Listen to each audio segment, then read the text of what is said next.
Respected elders, dear younger ones, brothers and sisters in Islam, may the peace and blessings of Allah be upon you all. Assalamu alaikum jami'an wa rahmatullahi wa barakatuh. 10th of Muharram, 61 after Hijrah, 680 AD. One day in history that changed the course of history. One day in history that changed the way that mankind used to think and reflect. One day in history that truly revived the true message of peace. One day in history that truly revived the way we should be and act and the way we should live as true ones who are against tyranny and oppression. One day who changed that effect of the whole of the course of mankind. And it's not only from that very first day, the day of Ashura, which in fact is not a whole day, but rather a few hours. A few hours on one day in one land, but yet those hours are reflected, are remembered throughout the world. It's not confined to that city that only those people who are the people of Karbala remember the day of Ashura. And it's not refined and confined for those people who lived at that time and age for them to remember the events that took place in Karbala. But you notice that cities around the world, countries around the world, years and over 1,300 years after the events that took place within a few hours in one particular land, still continue to remember Abu Abdullah al-Hussein, the companions and the family that were with him. And it's as if to say that from the moment that we were born, from the moment our parents took us to the gatherings of Abu Abdullah al-Hussein, till our last moments in our life, we wish to be of those who are Husseini and remember the message of Hussein. That's why the famous poet states that Abad Wallah ma ninsa Husayna. By Allah, we give an oath that we shall never forget the message of Abu Abdullah al-Hussein. We are honored to be here, wherever we are, whether it's thousands of miles away from Karbala, whether it's thousands of years after the events of Karbala, to be of those who remember Imam al-Hussein. Kadib al-Maut. Belie those who say that Hussein died on the day of Ashura. فَالْحُسَيْنُ مُخَلَّدٌ كُلَّمَا مَرَّ الزَّمَانُ فَالْحُسَيْنُ مُخَلَّدٌ. For know that however much life continues, time continues, Hussein is immortal, Hussein is eternal, and Hussein's message shall continue to live and live forever. Whether it was from the first prophet, the first human being who arrived to this world, Prophet Adam in this world, in this earth, he was the first. When he crossed Karbala, he was the first one to remember Hussein and grieve Hussein and weep for Hussein and shed tears for Abu Abdullah Hussein, till the final prophet, Khatamul Anbiya, Muhammad, Sayyidul Anbiya, sallallahu alayhi wa alihi wa sallam, he was also of those who shed tears and grieve and weep for Abu Abdullah Hussein. Whether it was the first of awsiya of the Prophet, the first Imam, Amir al-Mu'mineen, he would shed tears and weep and cry and grieve for his beloved son, till the final Imam, the Imam of our time. Every single one of them would remember the events of Karbala, the day of Ashura, and they would say to one another, La yawm ka yawmuka ya Aba Abdullah. The Holy Prophet, when Imam al-Hussein was at his young age, he would raise his hands in dua, the similar dua that Prophet Ibrahim recited, Rabbana faj'al af'idatan min al-nas tahwi ilayk. O Lord, grant some of these mu'mineen, some believers, some of them grant them a special tawfiq, a special privilege. And what was that privilege that the Prophet prayed for? That for them to have a love within their hearts towards such people. When they asked Imam al-Baqir, what is this in reference to? Who are these people that Imam has said and the Prophet has said, and the Quran mentions that رَبَّنَا فَاجْعَلْ أَفْئِدَةً مِنَ النَّاسِ تَهْوِي إِلَيْهِمْ مِنَ النَّاسِ تَهْوِي إِلَيْهِمْ. Imam al-Baqir said, we are meant, the Ahlul Bayt are meant by them. That when the Prophet raised his hands in dua, that Ya Allah, allow and grant some of these people, grant them the privilege and honor to be of those who have love towards Abu Abdullah al-Hussein. So if you have love towards Abu Abdullah al-Hussein, know that's a grant, that's dua that has been accepted by the Prophet of Islam, and you have accepted this within your heart, that you have a heart that has become Husseini, a heart that is in full love towards the message of Hussein, a heart that has accepted that you have crossed all those who are the enemies of Hussein, the enemies of the message of Hussein, but you wish to remain on the path of Abu Abdullah al-Hussein. Like those who Imam himself gave them a few opportunities. On the night of Ashura, he gave them opportunities. He invited the companions in the khayma, and he said, look, oh companions, the army there, they are here to take my life. My life. And they're not here to take your life. So you have a pass, you can go. I give you permission to leave tonight. Each one of you take the hand of their wife, their family member, and leave. Be ahrar, be free, go if you like. And when the candles were brought back on that khayma, Imam saw every companion standing in the same position as they were. And one by one they would stand up.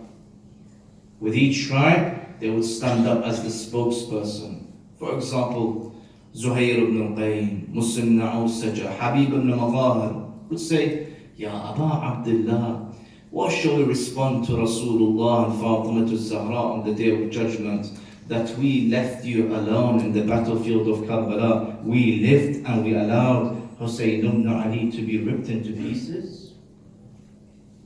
Another would stand up and say, Ya Abu Abdullah, if I were to be killed, and my body ripped into pieces, my body burnt and ripped into pieces, and then brought back alive 1,000 times, 70 times, 1,000 times even, and brought back alive. And again they kill me, and again they burn my body, and again they rip my body into pieces. I shall not leave the path, I shall not leave the path of Hussein ibn Ali.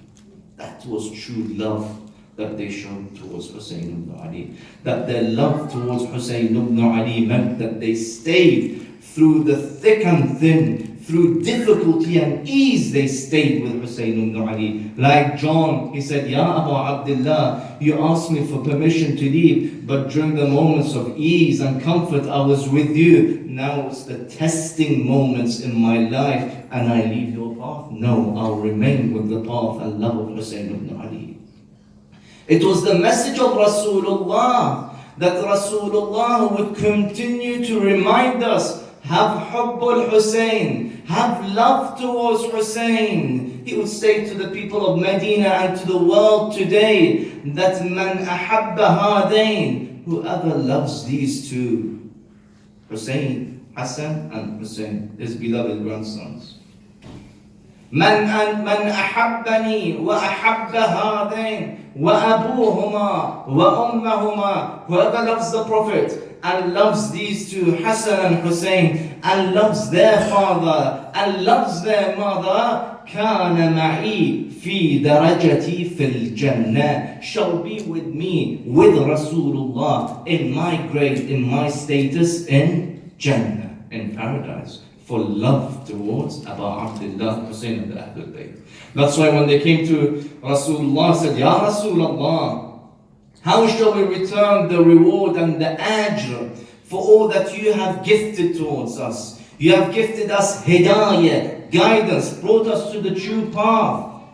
Rasulullah, what shall we give you in return? قل, the ayah came from the Quran, لا أسألكم عليه أجرا إلا المودة في القربى. Say, I do not ask for you for any reward except that you show love towards the near relatives. They asked Rasulullah, Ya Rasulullah, who are these near relatives? الذين أوجب الله علينا مودتهم ومحبتهم. Who are these near relatives that Allah has made it wajib and compulsory for us to show love towards them? Rasulullah responded, Hum Ali wa Fatima wa ibnahuma. They are Ali and Fatima and the sons of Ali and Fatima. صلي على محمد وآل محمد. اللهم صل على محمد. من لحق بنا نجا. Whoever joins Hussein ibn Ali shall be successful and victorious. That's why he would remind them as he is going towards the land of Karbala, Irkab ma'ana, join us, join Hussein ibn Ali. And year by year, as you remember Hussein ibn Ali, it's as if the message of Hussein is rippling throughout the world and saying, if you wish to be victorious in your life today, join the ark of Hussein ibn Ali. Learn lessons from Hussein ibn Ali. In the same way, when we go to a university, in an institute, in any school to learn lessons, you need to join that school. You need to apply those lessons in your life. And the best university is the University of Hussein ibn Ali. It started from the time of Prophet Adam and from before. And it continues and continues eternally, the message of Hussein ibn Ali. And the University of Hussein ibn Ali, everyone's invited. It's not limited to a particular age. It's not limited to a particular nation, a race. Everyone is invited to join the University of Abu Abdullah al-Hussein. That's why even on the day of Ashura, you see those who are with Hussein ibn Ali, the successful martyrs who are with Hussein ibn Ali, various ages, from the young 6-month-old Abdullah al-Radi' to Habib ibn Malahir, the elderly uncle, that great man of the companions who took care of them, who was like their uncle, and he was in the battlefield, he was one of the brave warriors. To those of various races, to those of various nations, everyone wished to join Hussein, for they knew the words of Hussein. If you listen to Hussein, if you obey Hussein ibn Ali, then truly you have become successful and victorious in your life. And you will regret it. And there is true regret for those who disembark Hussein ibn Ali's message, that ship, that ark, and for those who don't join. Like that Abdullah ibn Hur who said, فَيَا لَكَ حَسْرَةً مَا دُمْتُ حَيًّا. How much my life is full of regret, for I did not join and be part of Hussein ibn Ali's message. When we go to the ziyarah of Hussein ibn Ali, like the same way when we go to the ziyarah of every single member of the Ahlul Bayt, when we recite the ziyarah, in fact it is recommended for us to go to the ziyarah of the qubur.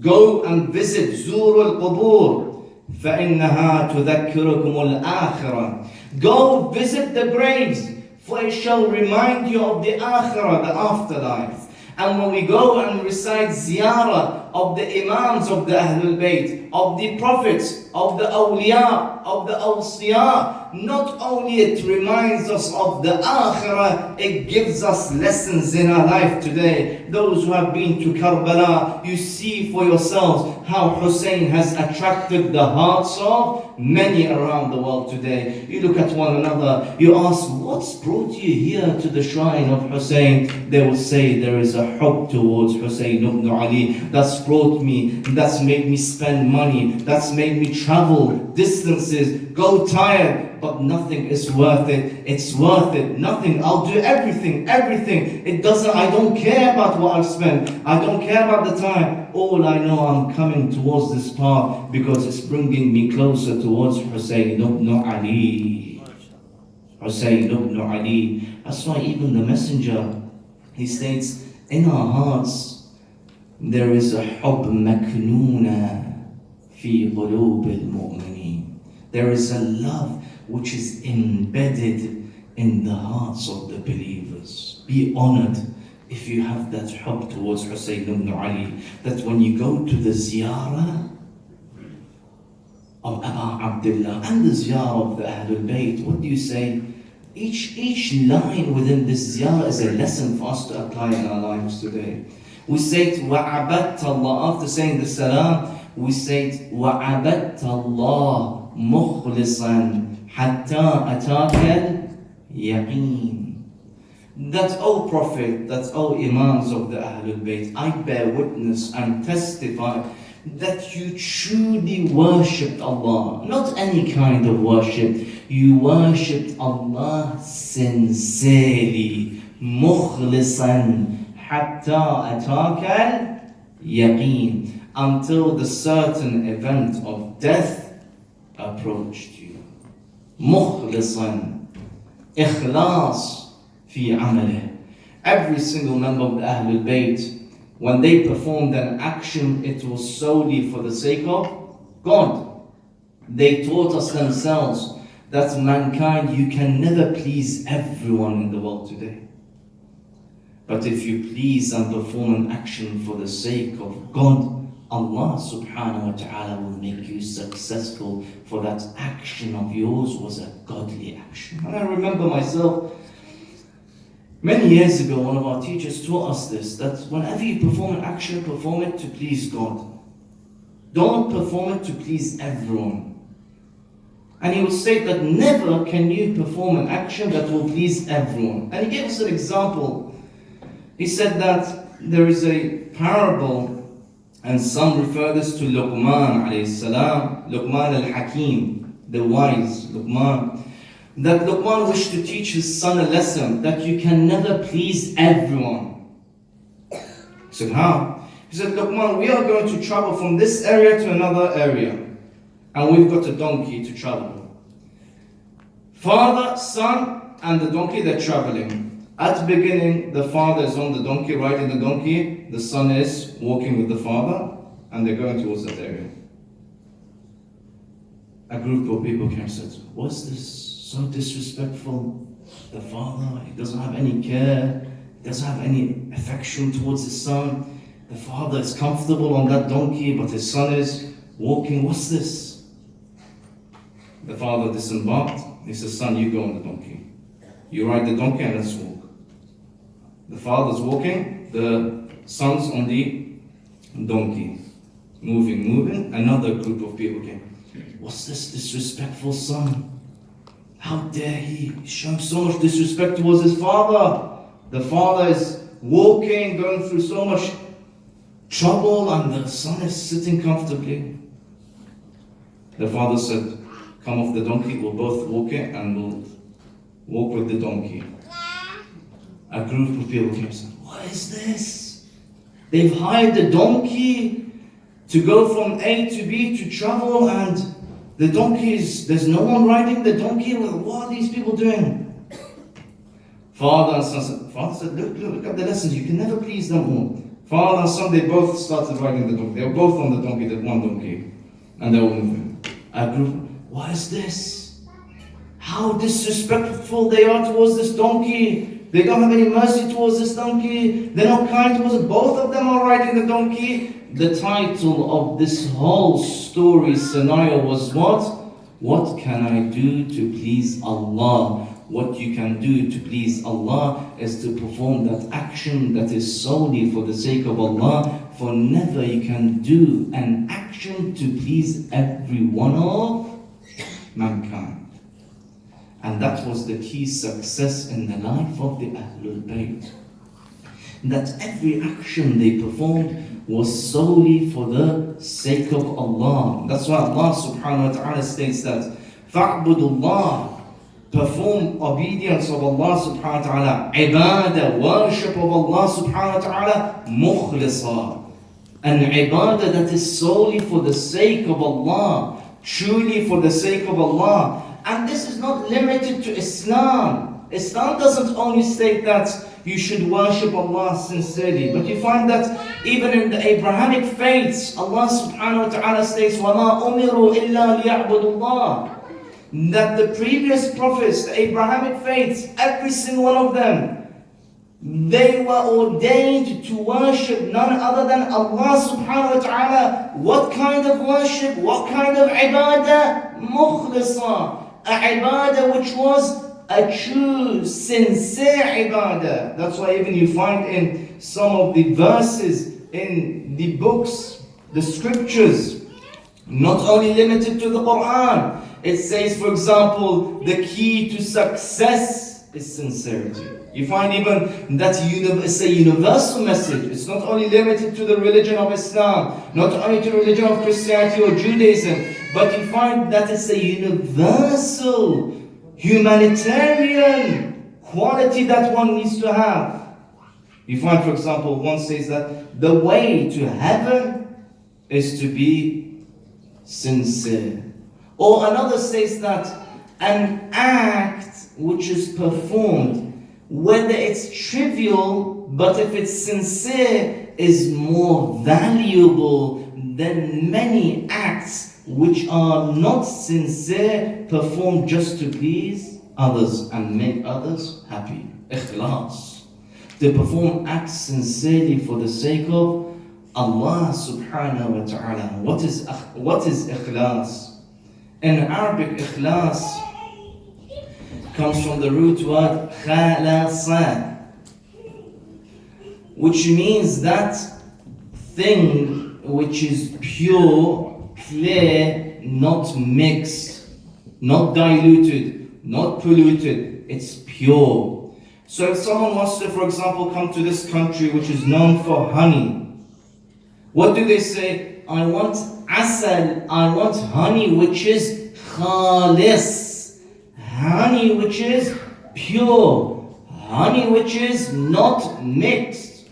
Or if someone wants to buy to someone a gift, and they want to go to the jewelry shop and buy, for example, gold, they'll tell someone, look, I don't want a gold which is mixed with other elements, with anything else. I want the high carat gold. Why? He says, that why? I want that jewelry, that gold which is khalis, that gold which is truly pure, not mixed. Why? He says, because there is true value in that gold which is not mixed. Because the more you mix that gold with others, the more it loses its value, the more it loses its true goldness. Acts of worship.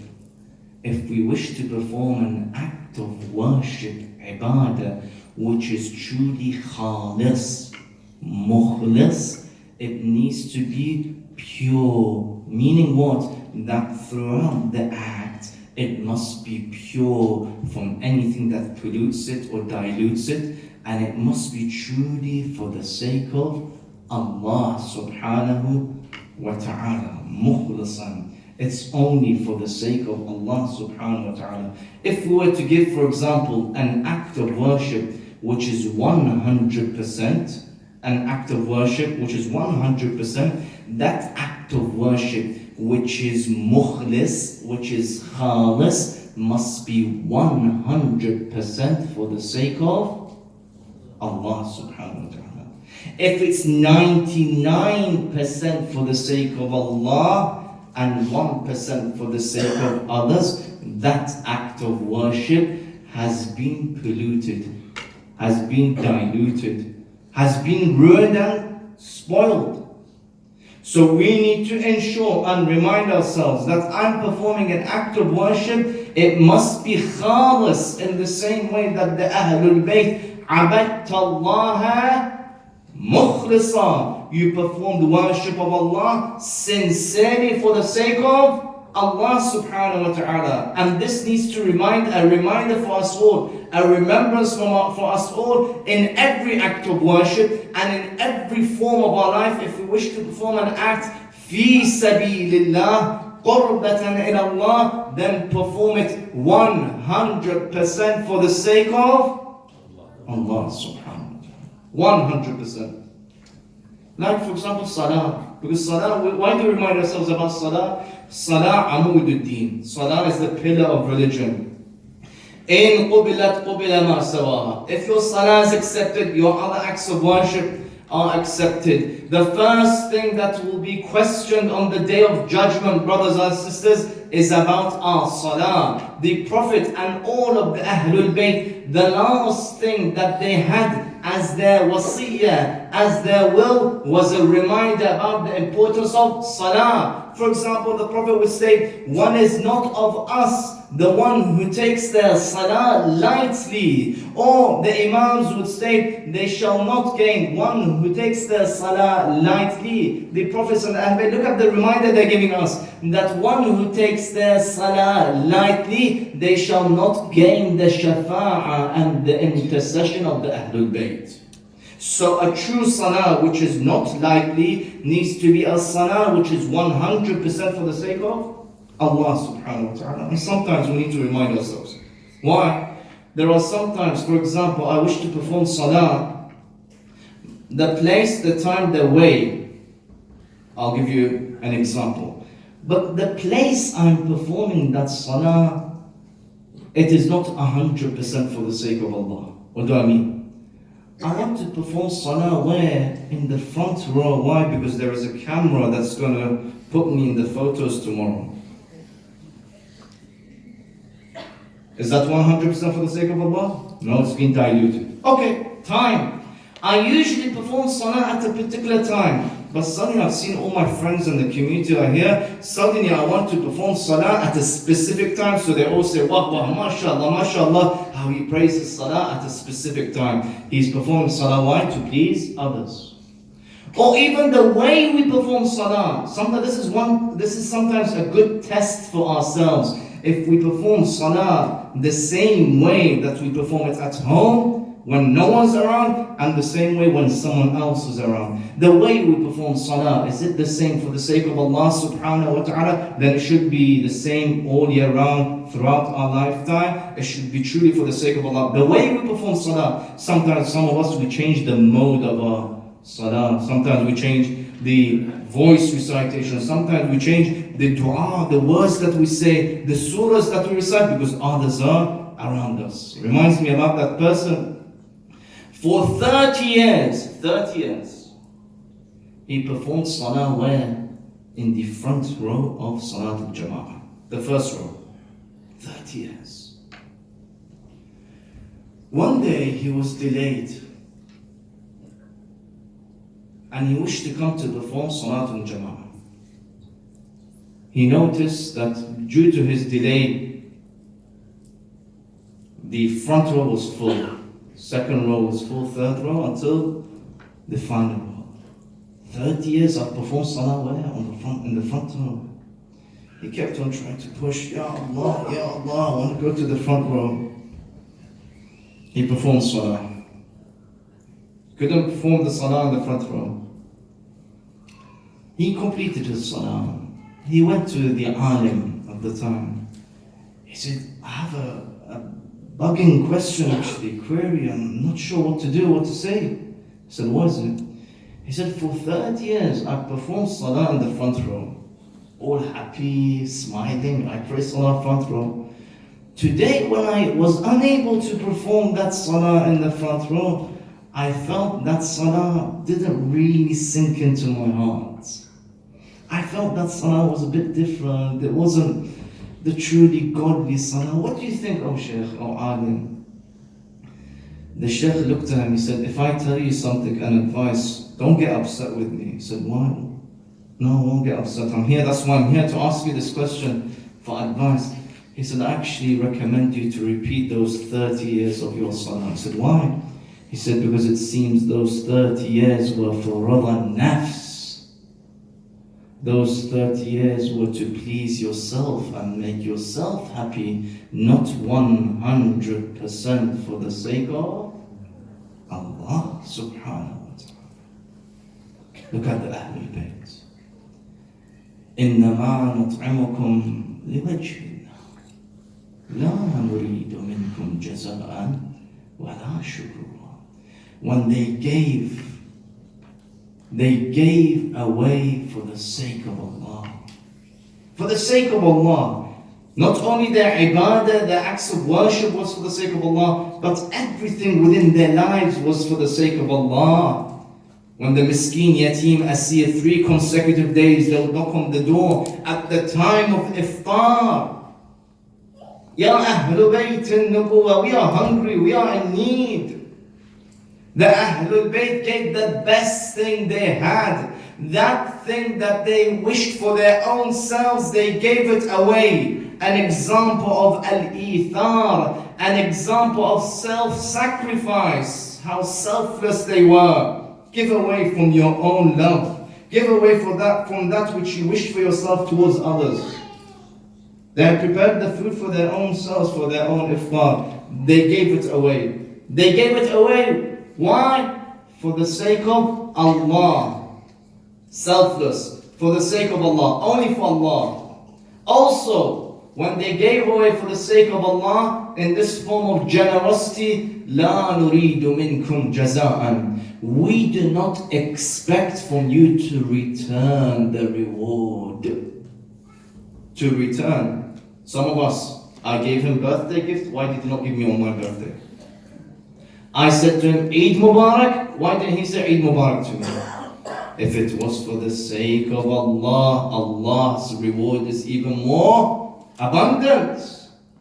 If it was for the sake of Allah, Allah subhanahu wa ta'ala appreciates the great deed that you have done. لا نريد منكم جزاء ولا شكورا. And neither do we expect you to be thankful towards us, because we are performing this act for the sake of Allah.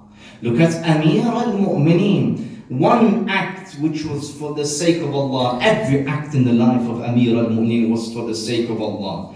He was in the masjid, in ruku'. He gave away a ring for the sake of Allah. Act of generosity. He gave it to that poor beggar who wished for some sustenance, who wished for some help. He gave it in the way of Allah. Allah subhanahu wa ta'ala revealed that verse in honor of Amir al-Mu'mineen, the wilayah of Amir al-Mu'mineen. Some people, they complained and they admitted, they said, we many times tried to give away. We tried to give away, but our name and our act was not mentioned in the Quran. Why? Because it wasn't for the sake of Allah, like Amir al-Mu'mineen. It was for what? It was for the sake of the verse to be revealed in their honor. But no, Allah only reveals in honor of that man who was a man of God, Amir al-Mu'mineen wa Mawla al-Muttaqeen, Asadullah al-Ghalib, Ali ibn Abi Talib, sallallahu alayhi wa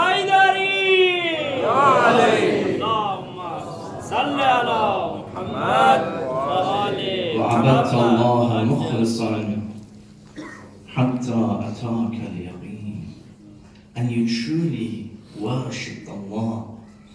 You performed every act within your lives for the sake of Allah. That's why every time a sacrifice was performed for the sake of Allah, these were the words that would come out from such great honorable ones. Allahumma in kana hadha yurdik fakhudh hatta tarda.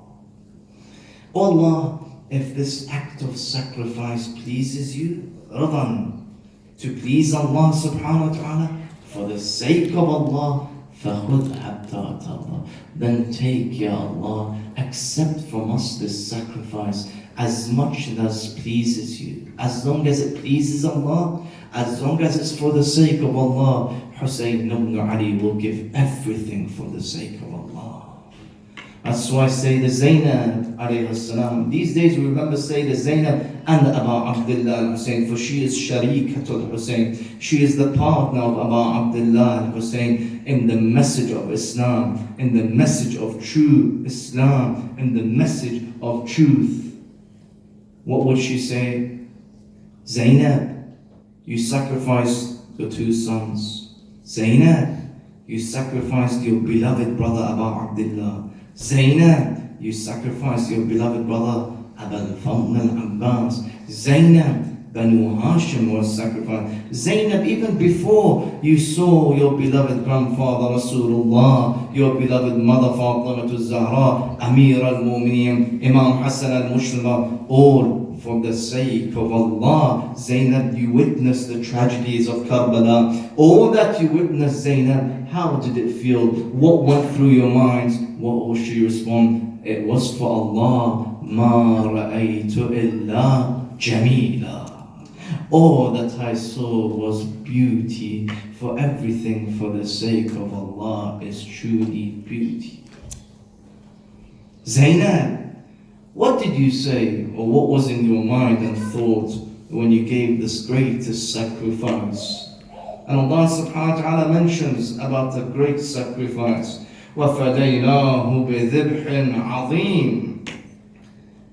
We saved the sacrifice of Ismail, Prophet Ibrahim's son, for a greater sacrifice. The greatest sacrifice, the sacrifice of Aba Abdullah Hussein. Zainab, what went through your mind?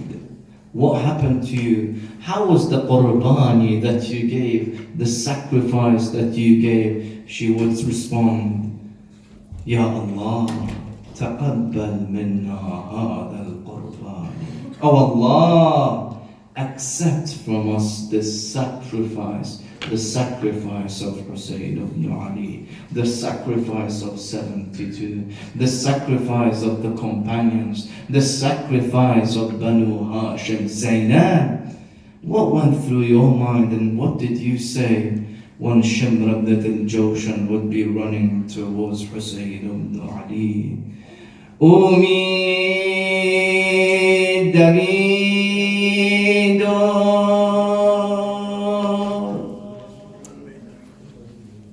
Mami Davidam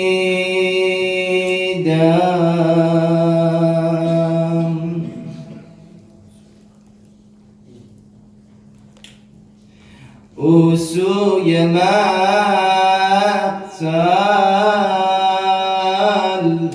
Mansu